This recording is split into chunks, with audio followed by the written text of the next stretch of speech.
साथियों, आज हमारा संधि का पार्ट नंबर 3 है। अगर हम बात करें तो आज हम विसर्ग संधि के बारे में पढ़ेंगे। देखिए, हमने स्वर संधि और व्यंजन संधि पढ़ लिया था। आज हमारा जो टॉपिक रहेगा ये विसर्ग संधि का टॉपिक रहेगा। इसमें भी साथियों विसर्ग संधि के कोई भेद नहीं होते हैं। जैसे व्यंजन संधि में कोई भेद नहीं था, उसके कुछ नियम थे, वैसे साथियों विसर्ग संधि में भी कोई भेद नहीं होता है, बस विसर्ग संधि के कुछ नियम होते हैं। जैसे पहला नियम है साथियों कि विसर्ग के बाद घोष वर्ण आता है तो विसर्ग के स्थान पे वो निर्मित हो जाएगा। मतलब जो विसर्ग है, अगर विसर्ग के बाद घोष वर्ण आ गया तो विसर्ग जो है ना इसके स्थान पे वो की मात्रा हो जाती है। जैसे यशः प्लस गान।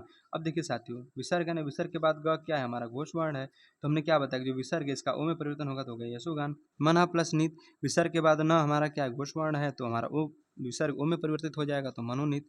वैसे साथियों तपोबल, तमोगुण, ठीक है, तपोधन, यशोदा। अब यशोदा का तो बहुत बार पूछा गया, जैसे यशा धंधा, तो विसर्ग है ना यशा, तो विसर्ग के बाद क्या आया, द, ठीक है, तो द हमारा क्या है, घोष वर्ण है, तो हमारा किस में बदल गया, इसका विसर्ग का हमारा ओ में परिवर्तन हो गया तो हो गया यशोदा। मना प्लस विकार है मनोविकार।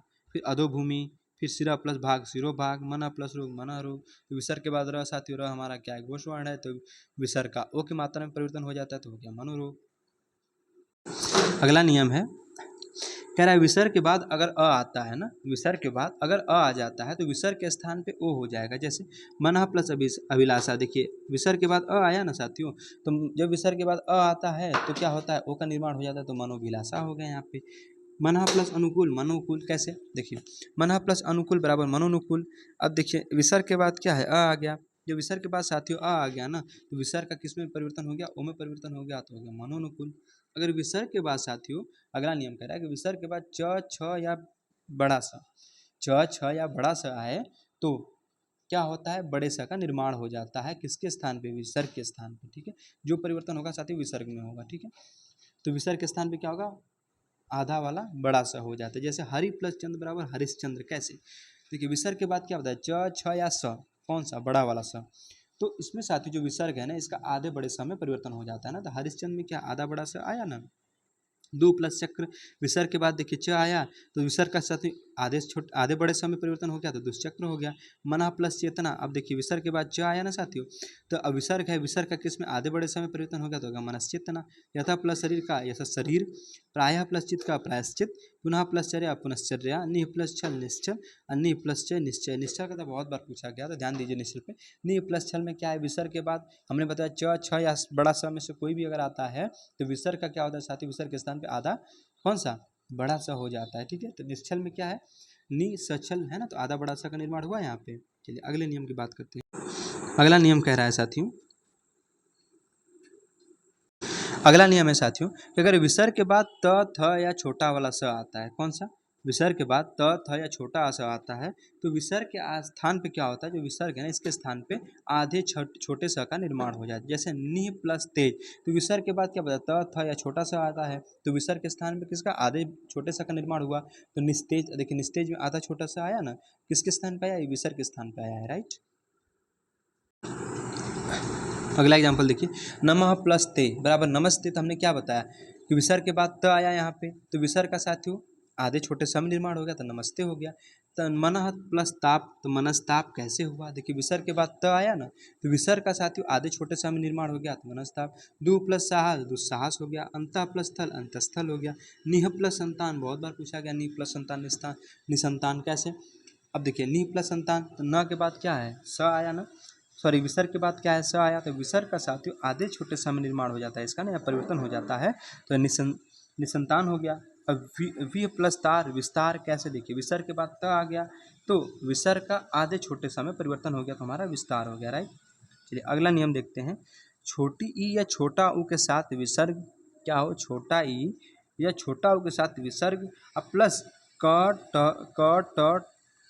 प फ, क ट ठ प फ, तो विसर्ग के स्थान पे मतलब क्या है समझिए, छोटी ई या छोटा ऊ के साथ विसर्ग आता है और विसर्ग के बाद क्या है, क ट ठ प और फ, ठीक है।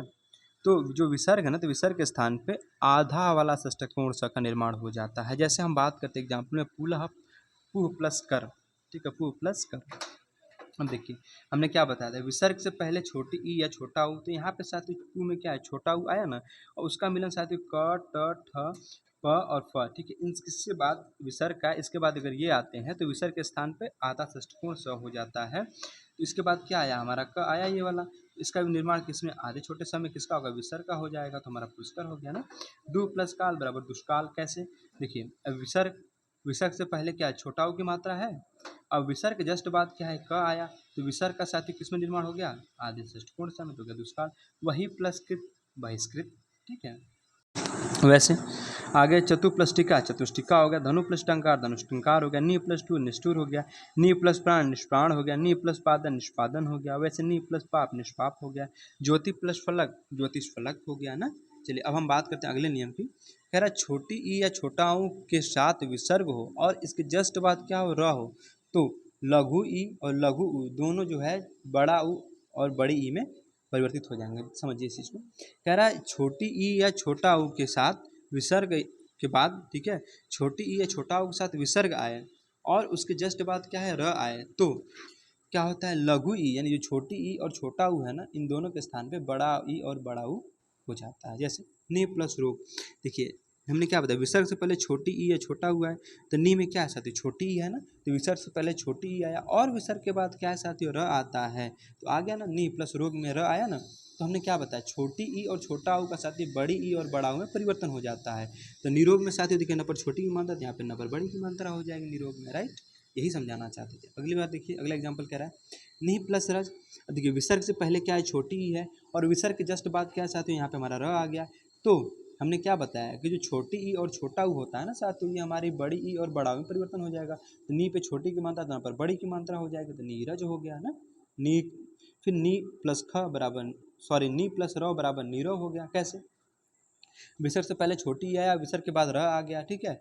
तो क्या हुआ साथियों छोटी का बड़ी में परिवर्तन और छोटा ऊ का बड़ा ऊ में, तो नीरव हो गया। अब देखिए दू प्लस राज। अब यहाँ पे देखिए छोटा ऊ की बात चल रही है, विसर्ग से पहले छोटा ऊ है और विसर्ग के जस्ट बाद र है, ठीक है। तो हमारा क्या हुआ साथियों जो छोटा ऊ उसका बड़ा में परिवर्तन हो गया, तो क्या हो गया दुराज हो गया, राइट। अगला नियम क्या कह रहा है, कह रहा है यदि स्वर, स्वर किससे पहले होना चाहिए विसर्ग से, समझिए बात को।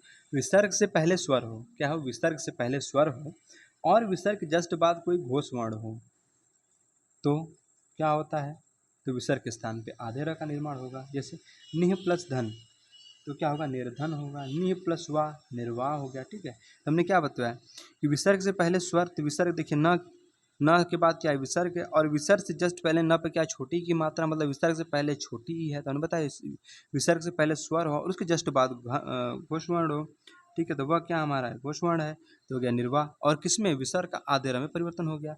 दु प्लस धन दुर्जन, नि प्लस मल निर्मल, बहि प्लस मुख बहिर्मुख, आयु प्लस विज्ञान आयुर्विज्ञान, ज्योति प्लस मय ज्योतिर्मय, दु प्लस भाग्य दुर्भाग्य, ठीक है। उसके बाद दु प्लस गंध दुर्गंध, धनु प्लस विद्या धनुर्विद्या, नि प्लस अक्षर निरक्षर, नि प्लस आधार निराधार, ठीक है। ये नियम समझ में आया। अगला नियम विसर्ग के बने रहने की स्थिति। अच्छा किस स्थिति में साथियों विसर्ग बना रहता है, जैसे दुख, दुख आप देखें ना, तो देखें क्या है दुख को तो कोई फील कर सकता है, जैसे हम बता रहे हैं दुख है, दुख लिखा हुआ आप देखे हैं, तो दुख में साथियों देखेंगे आप ना तो विसर्ग रहता है वहाँ पे, ठीक है। अब क्यों रहता है इसके बाद बात करते हैं। देखिए विसर्ग के बाद, ठीक है, पहले तो विसर्ग आया, विसर्ग संधि चली तो पहले तो साथियों विसर्ग आएगा, हमने बताया था ना पहले विसर्ग ही आएगा। तो विसर्ग के बाद क ख या प फ, कौन सा क ख, ठीक है, या प फ, इन चारों में से कोई वर्ण आता है तो विसर्ग का कोई परिवर्तन नहीं होगा, विसर्ग अपने यथास्थिति में बना रहेगा। जैसे रजह प्लस कर्ण। अब देखिए विसर्ग के बाद क्या आया क आया ना, तो विसर्ग साथियों कोई परिवर्तन नहीं होगा, विसर्ग जस का तस बना रहेगा, तो हो जाएगा रजह कर्ण हो जाएगा, ठीक है। प्रातः प्लस काल आपने बहुत बार देखा होगा साथियों, तो प्रातः काल ऐसे लिखा रहता है। तो विसर्ग के बाद क्या हमारा आया क आया ना, तो हमने क्या बताया विसर्ग के बाद क ख या प फ में से कोई सा वर्ण आता है तो विसर्ग अपने स्थान पे ही बना रहेगा, ठीक है, कोई परिवर्तन नहीं होगा। तो हो गया प्रातः काल। अधः प्लस पतन अधः पतन, पय प्लस पान पय पान, अधः प्लस फलकित अधः फलकित, ठीक है। तो क्या बताया देखिए पया प्लस पान में विसर्ग के बाद प आ गया, तो पया प्लस पान हमारा विसर्ग में कोई चेंज नहीं होगा। अधः प्लस कल्पित में अधः प्लस फलित में अधः फलित हो गया हमारा। अगला नियम है और लास्ट है, कह रहा है विसर्ग के पहले अगर अ आता है, ठीक है, और उसके बाद विसर्ग के जस्ट बाद छोटी ई या ए आ जाए, ठीक है, तो अब इनका परिवर्तन देखिए कैसे होता है। देखिए यशा प्लस इच्छा, ठीक है। अब देखिए स से पहले क्या है साथियों अ है, ठीक है, और उसके जस्ट बाद छोटी है, देखिए इसका बनेगा यशा इच्छा, क्या होगा यशा इच्छा होगा। अतः प्लस एव, ठीक है। अब देखिए त से पहले क्या है अ है, ठीक है, सॉरी विसर्ग से पहले क्या है, अ है, और विसर्ग के जस्ट बाद क्या है, ए है, तो अतः ए हो गया, राइट। इनमें भी कोई परिवर्तन नहीं होता है विसर्ग वाले में, समझे ना।